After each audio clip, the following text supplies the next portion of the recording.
আমি শ্রীময়ী। আমার শৈশব কেটেছে এই কলকাতাতে। আজকে কোনো গল্প নয়, আজকে বাস্তব ও আমার কিছু মজার স্মৃতি আপনাদের সাথে শেয়ার করব। প্রায় 1990 সাল। তখনকার আর এখনকার কলকাতার মধ্যে অনেক তফাৎ। তখন ছিল না এত ঝাঁ চকচকে অ্যাপার্টমেন্ট, আর না ছিল এত মোবাইলের ব্যবহার, আর ছিল না ইন্টারনেটের উৎপাত। তবুও দিনগুলো যেন ভীষণ মজার ছিল। শুনতে অদ্ভুত লাগলেও সে জীবনের একটা আলাদাই আনন্দ ছিল। আমি যেখানে থাকতাম সেটা ছিল একদম মেইন রাস্তার পাশেই জায়গা। তখনকার দিনে সাধারণ জীবনযাপনের যতটা দরকার তার প্রায় সবকিছুই সহজলভ্য ছিল সেখানে। আশেপাশের কাকিমা জেঠিমা সবাই যেন আপন। এখন যেমন কেউ কাউকে চিনলেও রাস্তায় বেরিয়ে এমন ভাব করে যেন আমরা বিদেশি। সে যাই হোক, তখনকার শীতের দুপুর মানেই দুপুরের খাবার খেয়ে রোদে 1 ঘন্টা বসা, তার সাথে কুল মাখা, চালতা মাখা, আরও কত কিছু। রাস্তার ধারে কত কিছু দেখতেও পাওয়া যেত, যেমন ধরুন এই বাঁদর নাচ, ভাল্লুক খেলা। বিকেলে এক কাকু ছোলা, মটর, বাদাম, চাল ভাজা এইসব নিয়ে আসতো বিক্রি করতে, আর আমরা বসে থাকতাম বাড়ির পাশে মাঠে। সেই 2 টাকার বাদাম ভাজা, ছোলা ভাজার যে কি স্বাদ, সেটা এখনকার 100 টাকাতে কিনে খেলেও পাবো না। আমার খেলার বেশ অনেক সঙ্গী ছিল। আমরা ছিলাম খুব দুষ্টু, সারাটা দুপুর ছোটাছুটি করে বেড়াতাম। তখনকার দিনে কানামাছি, ধরাধরি, লুকোচুরি, কুমিরডাঙ্গা, কত কিছু খেলা।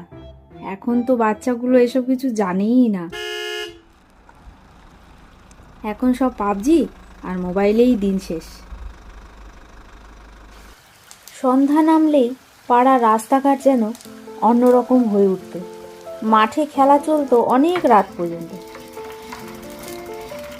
আর চপ বেগুনির সেই গরম গরম গন্ধ আজকের রোল আর চাউমিনের যুগেও সেই স্বাদের আলাদা এক স্মৃতি রয়ে গেছে। সারা দুপুর খেলার পর সন্ধ্যায় যখন বই নিয়ে বসতাম, ব্যাস ঘুমে চোখ ঢুলে পড়তো। আর বাবার বকুনি। তখনকার শাস্তিগুলোও আলাদা ছিল। না পড়লে বাঁশবাগানে দিয়ে আসবো, আজকে রাত্রে খাওয়া বন্ধ, আর সব থেকে মারাত্মক কান ধরে উঠবোস। আরও একটা মজার কথা, তখনকার দিনে সবার বাড়িতে টিভি থাকতো না। হয়তো 10টার মধ্যে গুনে 2টো বাড়িতে টিভি থাকতো, আর সেই একটা বাড়িতে সবাই মিলে আমরা শনিবার আর রবিবার করে সন্ধ্যার পরে যেতাম টিভি দেখতে। একটা মজার ঘটনা বলি। তখন আমার বয়স প্রায় 11 কি 12 হবে। তখন মুঠোফোন নয়, ছিল এসটিডি। কাউকে ফোন করতে হলে যেতে হতো বুথে। পাশেই ছিল একটা কাকুর বড় মুদি দোকান, সেখানে ছিল একটা এসটিডি বুথ। আমার পাশের বাড়িতে থাকতো একটা দাদা। সে বয়সে বেশ বড়, কলেজে পড়তো। আমরা সবাই তাকে ভাইয়া বলেই ডাকতাম। তার বেশ অনেক কলেজ বন্ধু ছিল।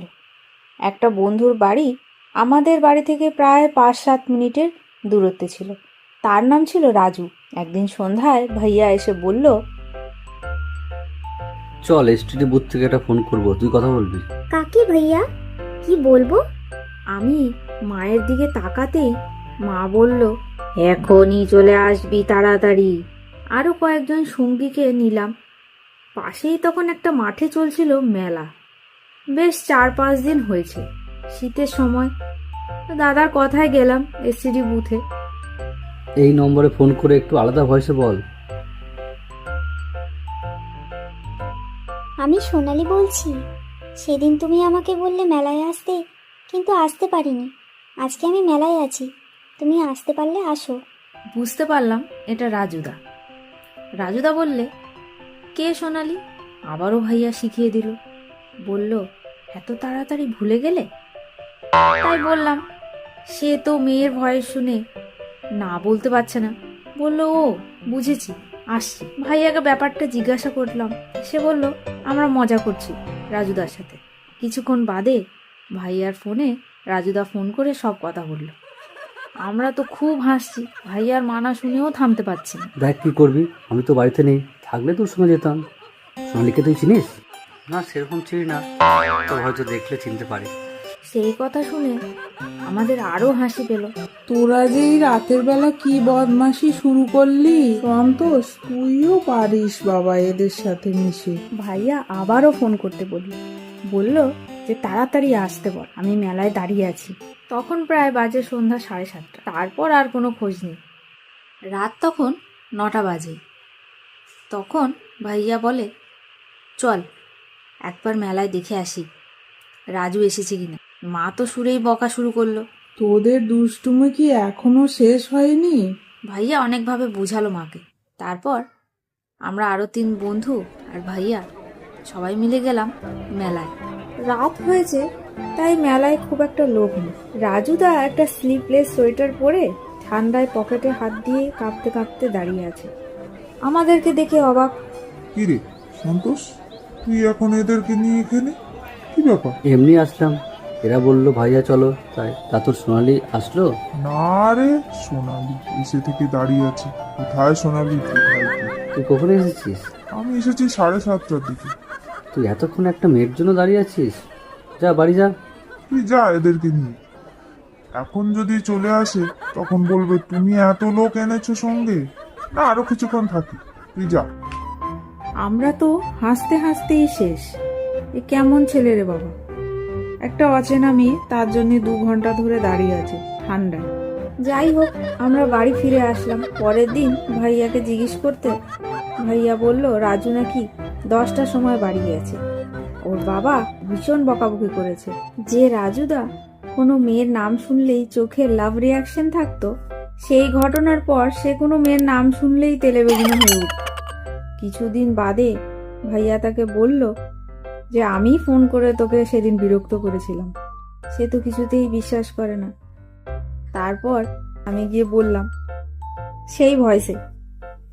তখন তো রাজুদা লাফিয়ে উঠল, তোরা এরকম বন্ধু আমাকে এতক্ষণ ঠান্ডায় দাঁড় করিয়ে রেখেছিলি সেদিন। আপনারাই বলুন তো, এখন এরকম বন্ধুত্ব কি পাওয়া যাবে, নাকি এরকম কোনো ফোন কল কাউকে করা যাবে? এখন হয়তো এরকম কিছু হলে সে বন্ধুত্ব আর থাকবে না। আর ফোন, এখন আননোন নম্বরে ফোন করার কোনো কথাই ওঠে না, সবই স্ক্যাম কল। কেউ কাউকে বিশ্বাস করবে না।